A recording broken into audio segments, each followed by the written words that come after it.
Good evening. Welcome to Law Talk, the show that brings you the law, the Constitution, and the events of the day.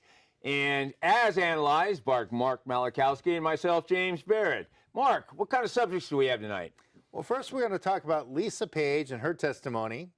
And then we're going to move to Smollet, who walks. And then last, we're going to talk about the Mueller Report flop. So that's our three subjects. Okay, well, why don't we start with Lisa Page? Lisa Page, isn't that the attorney that worked for Charles McCabe? And she was also part of the notorious cabal between the DOJ and the FBI, and part of the whole events that we've been living for effectively now almost 3 years. Well, wasn't she kind of the Mata Hari, the temptress, the seductress of this whole plot? Well, actually, funny enough, her secret paramour was actually Peter Strzok, who was, interestingly enough, the FBI agent that interviewed Hillary Clinton on the infamous email gate. So basically what we have, these two are using top secret government, top secret stuff to conduct an illicit affair. They're both married, right? They are both married, and interestingly enough, Peter Strzok was married to one of the chief counsels at the SEC Investigations Department. So it's not exactly like he's just like your average guy that goes down to the 7-Eleven. Both him and his wife are top investigators for the government in the Obama empire. So what happened to all these texts that were going back and forth between Lisa and Strzok? Well, funny enough, they said about 50,000 of them vanished. That happens to me all the time. You know, that's so funny. Yeah. Just when they're asked for all those texts, funny enough, their personal phones are no longer available. The texts have missing. No, wait a minute. The top secret, most highly classified, most highly protected communication systems in the world. That's correct. Somehow 50,000 texts get lost. Just like that. Well, that makes sense. But you know what the good news was? There wasn't any bleach bits. Because under the new Attorney General, remarkably, they found them. They found them. But under the prior Attorney General, unfortunately, they weren't found. And funny enough, there's a lot of people resigning between the FBI and the DOJ. It kind of were the same group around the Hillary investigation, and then what led to the Trump investigation. Well, it's okay. So we have these spies having affairs, and what did she testify? She was testifying before Congress. She was testifying. Well, that's interesting. She testified in secret, of course. But now, fortunately, the texts were secret, right? Okay, this is the interesting part.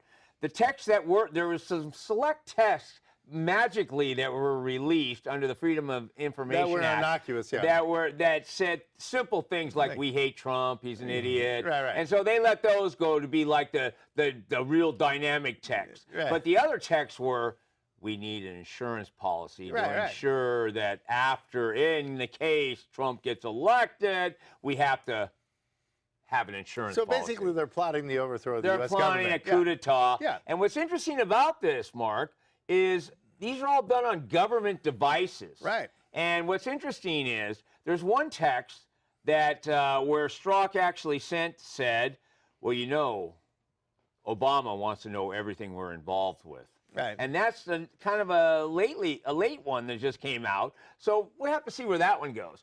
But go ahead. So the thing is, Lisa, you know, for being the Mata Hari of this whole thing, I mean, she's not exactly, you know, a model, you know. I mean, it's just like I don't think Trump probably had an affair with her. You know, no. Yeah, she's no Stormy Daniels. Yeah, she's no Stormy Daniels. And she's no Ivanka. And so, you know, to me, it's kind of like these people are maybe the dozen most powerful people in the world, right? Well, in these agencies, security agencies. No, but they appoint presidents, they get rid of presidents, they bump people off.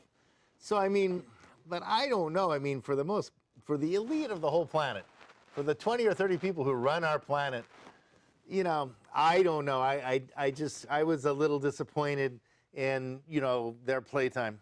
Oh, you mean when you saw a mousy woman chewing her sleeves because she was too embarrassed here's the most, to go out in public here's a person who after says, she tried to overthrow the president? Yeah, here's a person who says, I don't really like what the U.S. did on this election. I'm going to overthrow. I'm just going to overthrow the election. I'm going to overthrow the most powerful nation in the whole world. Why not? I'm mad. It's like what the heck? Well, amongst friends. But I mean, and then they don't seem like. They don't and seem the like. Interesting part about Lisa, she kind of threw everyone under the bus. They don't seem that competent.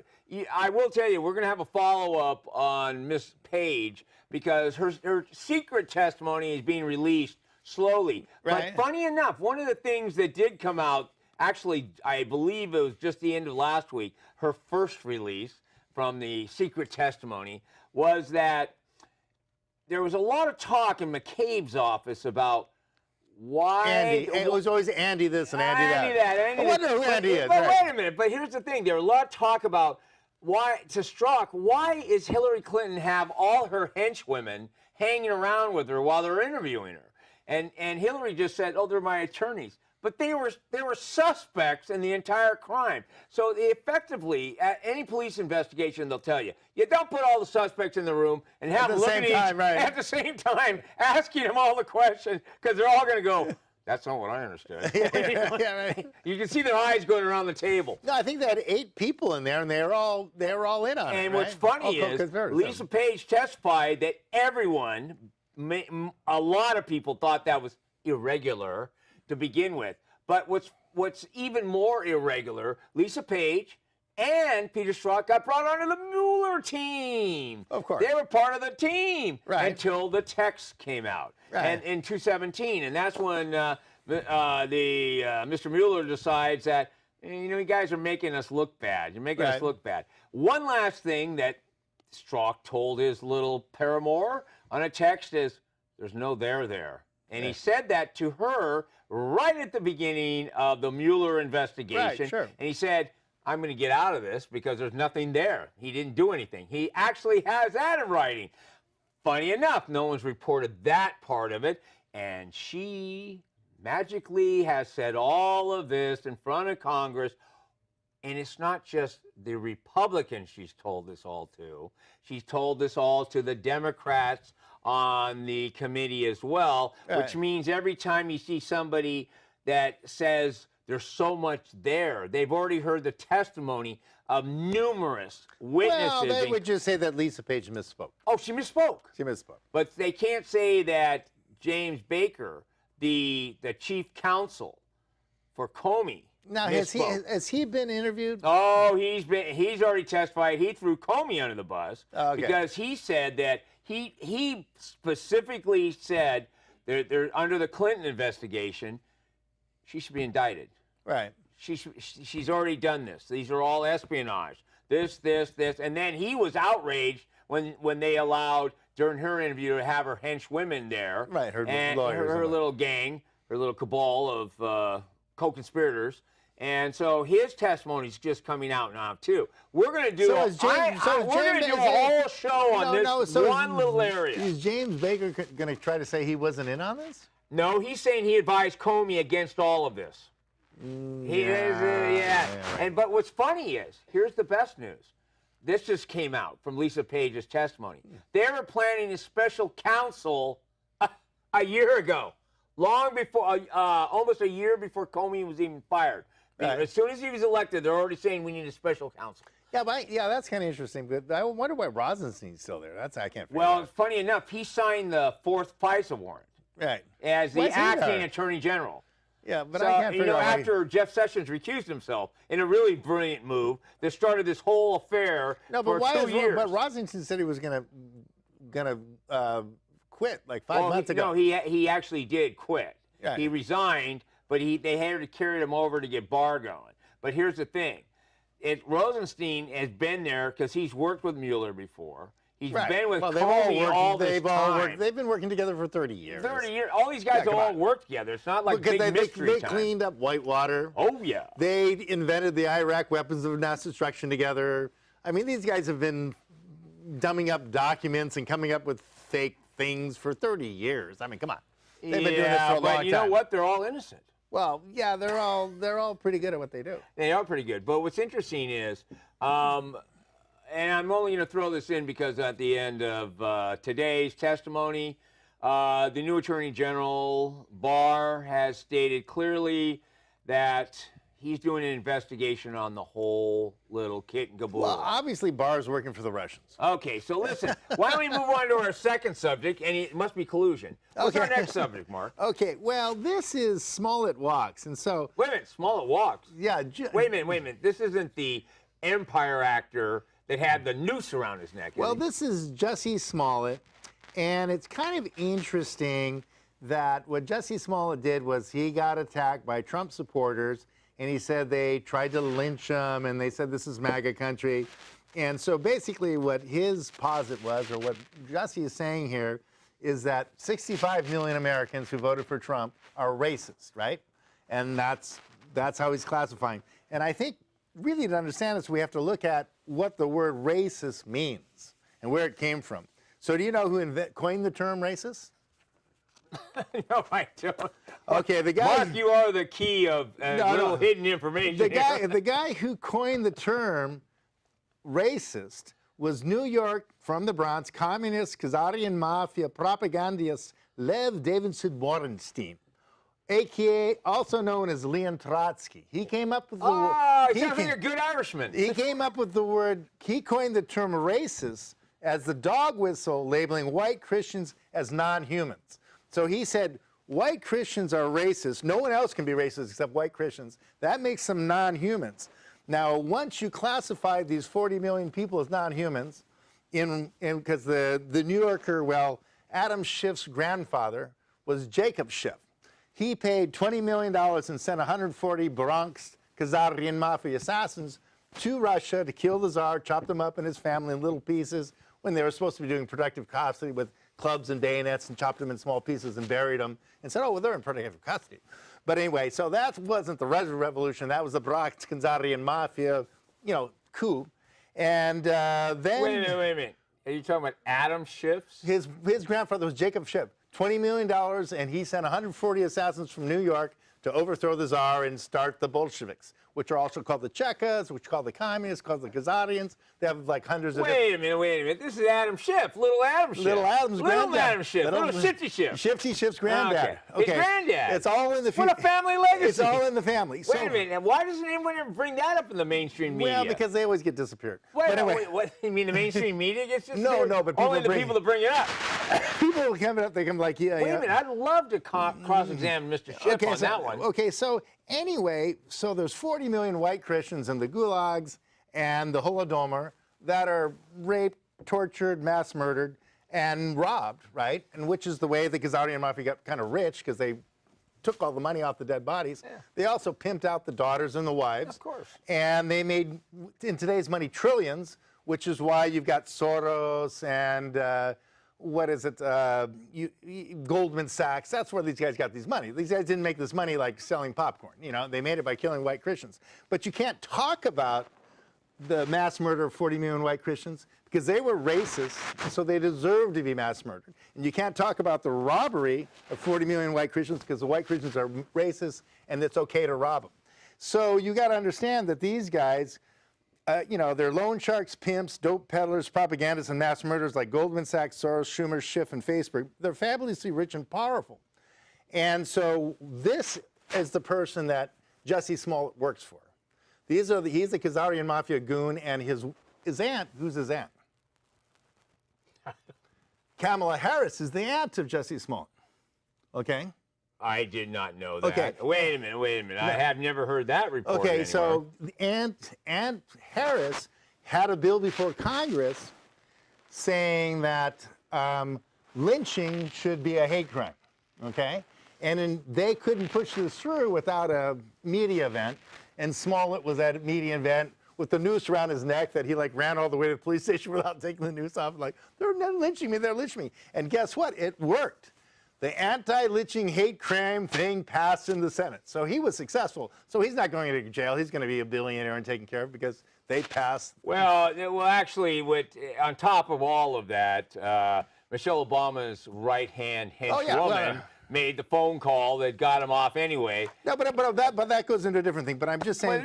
But this is how he walked. Okay? No, but I mean we'll get into that. Okay, but then the thing is, so why did this hoax come up? Because they were passing the anti-lynching bill. But why were they passing the anti-lynching bill? What's so important about dehumanizing and mass murdering white Christians and proving they're racist and doing the lynching? Why do you have to have lynching as the main racist thing on the planet? Why is that? Well, I don't know. I would say that because it's linked to whites, and of course they're trying to, let alone the whole illegal immigration thing when they're bringing in voters. But the whole question is, if you stop the argument by creating you're racist or you're a white nationalist or you're a hate crime person, you have no ability to over-argue that. And so in reality, when you're trying to make a coherent argument about anything, they throw, if you'll notice, the word racist and white nationalists now are being bantered about as a way to end every argument that's not in tune with the socialist agenda. Well, basically, you know what's going on with that. Basically, when someone says you're a racist, what they're saying is, we mass murdered, raped, and tortured 40 million white Christians. We're glad we do it. We're glad we did it, and we'll do it again. That's what racist means. And so the reason they bring in the lynching is because there was 4,000 lynchings in the United States. 2,000 black people got lynched, and 2,000 white people got lynched. But that's 4,000 people altogether got lynched, right? But let's look at... In what time frame? In about 200 years. In 200 years. Okay, but let's look at the Khazarian Mafia. Let's look at the Khazarian Mafia and the communist Khazarian Mafia like Lev Davidson Borenstein and all these Khazarians. Well, they had the Atlantic slave trade atrocity where at least 11 million black slaves died in forced marches, holding camps, and tossed overboard. In which country? Coming from Portugal to Brazil, coming up here to make the rum, and then back to England for the guns, and down to Africa to pick up the slaves, and then to Brazil. So 95% of the slaves went to Brazil and the Caribbean, and they died there because of malaria and one thing or another. Yeah, because it's totally inhospitable to live. And the people who made this money were Khazarian Mafians. They weren't white Christians. There was the Abel Caroca by Aaron Lopez and Moses Levy and Jacob Brown, Isaac Levy and Nathan Simpson, the NASA Moses Levy, the Four Sisters, Moses Levy, the Anna Alyssa, Jason Boyce and John Abrams, Jacob Phoenix, David Gomez, Martez David Gomez, you know, John DeSweets. None of these, Jacob Roosevelt, Moses and Sam Levy, David Franks, Moses and Sam Levy, none of these are white Christians. They killed, now some people, they argue they killed tens of millions, but the records are that at least 6 million black slaves had their ears cut off. Well, I gotta tell you, we're gonna hold it right there with that whole gang renown. But I think we should move on to our next subject, because before I get into that, what is our last subject? Well, anyway, so the whole lynching is a red herring to forget about the 11 million who died in the translation. Well, they don't want to deal with that. Well, that's the reason they talk about the lynchings. Because, okay, well, let's go to our last subject. Okay, the last thing is our because I want to move off the lynching subject. Our last Smollett didn't get lynched. Okay, Mueller is here. Mueller is our buddy. He got megged. And we got to understand, Mueller was the guy. Mueller is the guy who discovered the weapons of mass destruction in Iraq, and he did that dossier. And I think he also helped Comey on the Whitewater and a couple other, and I think he even maybe helped on Vince Foster. He's been around the whole time. He's the cleaner for the Clintons for 30 or 40 years. He's been around the Clintons for a long time. You know, if we need a war, there he is. He's got a dossier. Because there's a lot of money to be made in war. Well, we're going to, you know, he's saying, oh, France is getting a nuke next week, and he's got a dossier, and then it turns out they go to Iraq. There's nothing there. No weapons of mass destruction. But that's still okay. He never gets in trouble for any of this stuff. No, right? because he's not. He's just an investigator. Oh, I just found the dossier. I just found the dossier. Yeah, right. And so he's famous for these dossiers. So what happens? He gets this dossier, which you've already done a couple shows on, that says that a hooker pissed on the bed that Obama slept in Moscow, and Trump paid her to do that, right? And that's what the dossier says, which is, so what? But anyway, that's the dossier. But did they wash the sheets? I don't know, but it was just saying something that, and then it said that that was going to blackmail Trump. So Trump somehow blackmailed Trump. So Trump works for Putin. Oh, he definitely worked for Putin. And so that was what they. And in fact, the whole idea was Putin was going to control the country through Trump. No, but listen to this closely. This was a thing that was written up in an article like 20 or 30 years ago, like that was written up in like Spy magazine, like a kidding around thing. They took this plot. This plot was written up in like 1987, right?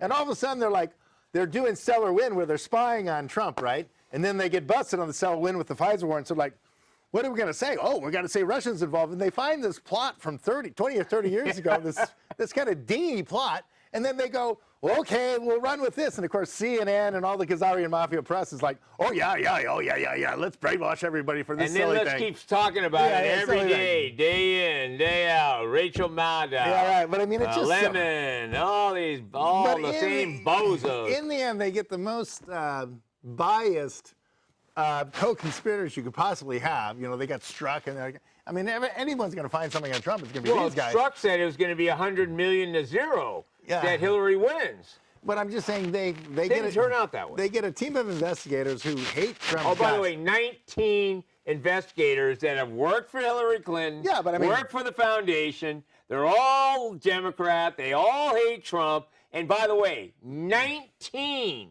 hardcore with endless money to find something wrong. And they couldn't find what happened? Tell us the punchline. Well, they couldn't find even collusion, which is not even illegal. So they couldn't even find a non-crime. But here I want to go real briefly because I think the Khazarian mafia was behind that one too, because they got all that information from Richard Steele, who got it from the Russians. So, you know, these guys are getting... Well, the Russian oligarch. Well, but I'm saying they got that whole story. So it's kind of like another billionaire. Yeah, but I'm saying the guy kind of I think behind this is the brainy Don or Uncle Seva. He's a Khazarian mafia guy, and his real name is Simeon Maglailovich. Well, wait a minute. I didn't know I needed a speech therapist tonight. And so anyway, but the thing is, the joke about him, or what's the thing about him, is he's like the most richest, most powerful mafia guy in the world, right? And so he's a smart guy. So he hires a CPA to do his books, or 2 sets of books. But the guy's deaf and dumb, right? Or deaf and mute, right? Because he's figuring, okay, he can't rat us off if he can't talk, right? But then he thinks that his CPA is like, his accountant's like ripping him off, you know? So the brainy Don, you know, puts a gun to the CPA's head and goes, you got to tell me where you put those hundreds of millions of dollars that you embezzled. And he's got his lawyer there. But the lawyer can do sign language, and so can the accountant. And so he goes, if you don't tell me where you hid the money, I'm going to blow your brains out. And so the CPA is like sweating, you know, and he like signs like, you know, it's under the orange tree in my cousin's backyard. And the lawyer, and then, you know, the Don goes to the lawyer, goes, what did he say? What did he say? He says, you shoot me, I'll never tell you. So anyway, back to this thing. This whole thing is another Mueller fake dossier. Oh my God! Sleazy Russian deal with Clinton going to Russia getting $500,000, and it's all the usual players taking kickbacks and with the foundation and the lawyers who are running the Mueller investigation used to be the Clinton Foundation lawyers. No, they were the Clinton Foundation lawyers. I mean, it's all the same gang. And wait a minute. Here's the part. They all contributed. Okay, if you're doing a hiring, okay, I'd like to hire you for our special investigation. First of all, what's your background? Well, I'm 20 years in the FBI, 3 years in the CIA, and what's your political affiliation? I don't think that should make a difference. But I contributed to Hillary Clinton. You're hired. But it's not only that. These guys worked on cover-ups. They worked on the Whitewater. They worked on the Vince Foster cover-up. These guys covered up. They've been covering up everything. They've been covering up like 35, 36, 37 murders that were, or hunting accidents, Hillary hunting accidents. Judge Kalea. Yeah, Kalea. There's a lot of out in the desert. Yeah, and even the guys, the cowboys up in wherever the FBI shot. 50 guys got shot. So I mean, I forget the Bundy up in Bundy in Nevada. So I mean, these guys have been covering up all kinds of political assassinations for the last 30 years, and it's the same, you know, like you said, the cabal. Branch Davidians. It's the same cabal, the same group, and then they put them in charge of this investigation, and they're thinking, we got him. Well, what they're thinking is that coup d'etat. What they did is they thought that, you know, they could throw enough stuff out there so you'd lose the midterms and do the impeachment so they'd save their necks. But even by winning but the Republicans kept the Senate, so they can't get the impeachment. So now they're all looking at the gallows. They're all wondering, what do we do now? Well, they're all looking at the gallows. But wait a minute. You realize that Baker, Page, going back to Page, every Bruce Orr, all of the three, there's a bunch of little people there that are telling the truth secretly and Trying to cut a deal. So Yeah. they don't go to prison. Because in reality, Bruce Orr, Lisa Page, even Mueller, who was told in the very beginning there's nothing there. Well, the thing about he's Mueller, got to pretend. No, but look at Mueller. Mueller was told by Trump the day before he was appointed by Rosenstein, another KM guy. He was told Rosenstein. He was told that you can't have a job with the FBI.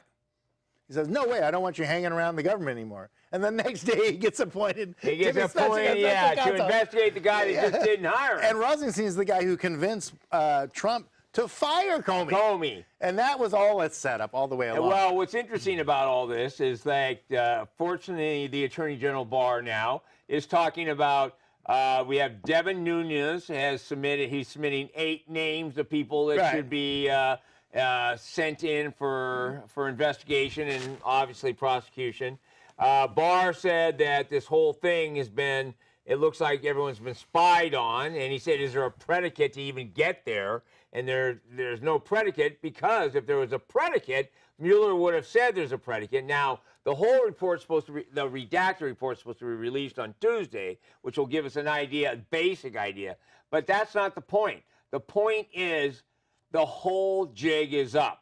Well, because not really, all of these guys. Yeah, but you got to look at the full court press. The KM, the Gazzatti Mafia, has now bought Fox, so the last media thing is gone, right? They bought Disney, so used to be family. Yeah. Trust me, Disney's not family anymore. No. I don't want to say anything one way or another, but if I had kids, I wouldn't watch them. Disney, and then Facebook. You know, you're locked out if you say anything against the KM on Facebook. So what they're doing is a complete media lockdown. Well, I think we're going to have to hold it there, Mark. And I will tell you that it's been another fantastic evening with Law Talk. Mark, thank you very much. These are exciting topics, but next time warn me if I need a speech therapist. For the long line of names that I couldn't pronounce, even if I was looking at them on cue cards. You mean Simeon Maglalovich? That's a good example. Okay, like I said. Go ahead and shoot me. I'll never tell you where the money is. Go ahead, shoot me. I can't pronounce that name. Nor will I even try. No, but anyway, Mark, it's a really exciting time for people to pay attention to politics, the news, the law, and the Constitution, because all are up for grabs under the prior regime. And right now, we're trying to unravel the nightmare. Well, I think that the press